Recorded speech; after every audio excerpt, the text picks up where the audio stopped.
इस सम्यक दर्शन के बिना तो कोई काम नहीं हो सकते, कोई काम नहीं हो सकते। दान दे दो, अधर्म की कोटि में रहेगा। तीर्थ यात्रा करो, अधर्म की कोटि में रहेगा। प्रतिमाधारी बन जाओ, अधर्मात्मा। सम्यक दर्शन के बिना प्रतिमाधारी बन गए, महाव्रती मुनि बन गए, अधर्मात्मा।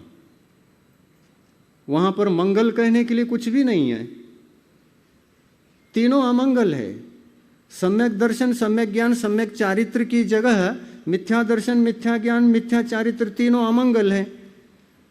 और ये जो अमंगल है वही कुशील है, और जो कुशील है वही अनंत संसार में भ्रमण करने के लिए कारणीभूत है। ये अधर्म रूप है, अधर्म संसार मार्ग है, और सम्यक दर्शन, सम्यक ज्ञान, सम्यक चारित्र धर्म है, ये मोक्ष मार्ग है।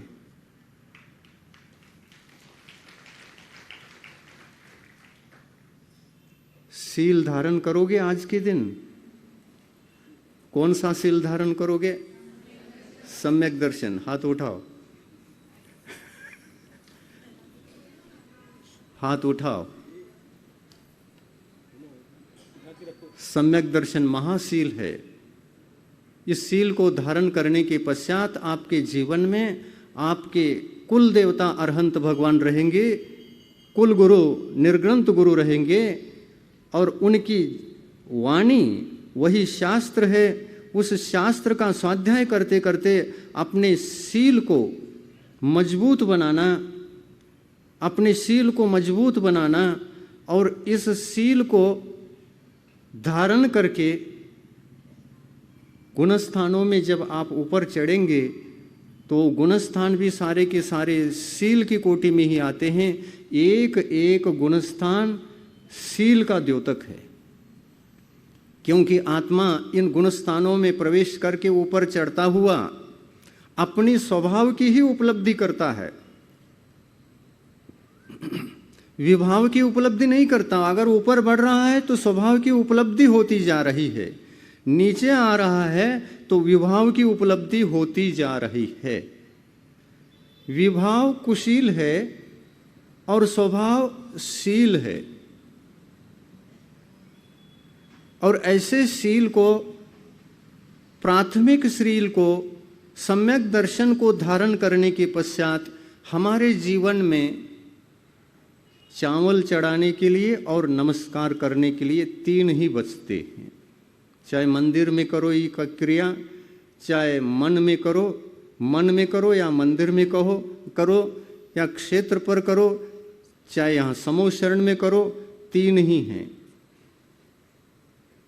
सर्वज्ञ देव अरहंत भगवान 18 दोषों से मुक्त, ये भगवान हमारे लिए आयतन हैं।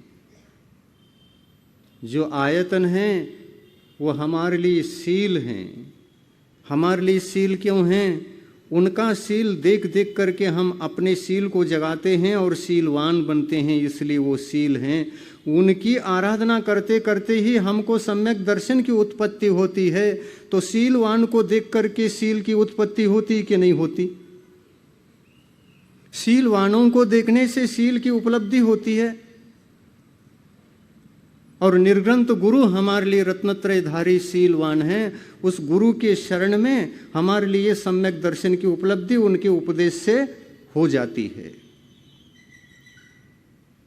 बनाइए अपने घर में कुल देवता। किसको? अरहंत भगवान आपके कुल देवता। और अरहंत भगवान जिसके कुल देवता होते हैं और जिनको सम्यक दर्शन उस अरहंत भगवान के वजह से उत्पन्न हुआ है, ऐसा व्यक्ति भी वह सीलवान कहलाता है। घर में अरहंत भगवान को रख करके जो उपासना कर रहा है कुल देवता समझ करके, रागी देवता कैसे कुल देवता हो सकते हैं? अपने समाज का सरनेम ही है दिगंबर जैन समाज। इसका क्या अर्थ है? क्या मीनिंग है? क्या मीनिंग है? दिगंबर जैन समाज का मतलब जिनके घर में दिगंबर अरहंत भगवान ही जिनके कुल देवता है, दिगंबर है, दिगंबरों का वह अनुयायी भले ही वस्त्रधारी है, वो दिगंबर नहीं है। दिगंबरों की मान्यता के कारण से ये दिगंबर जैन है।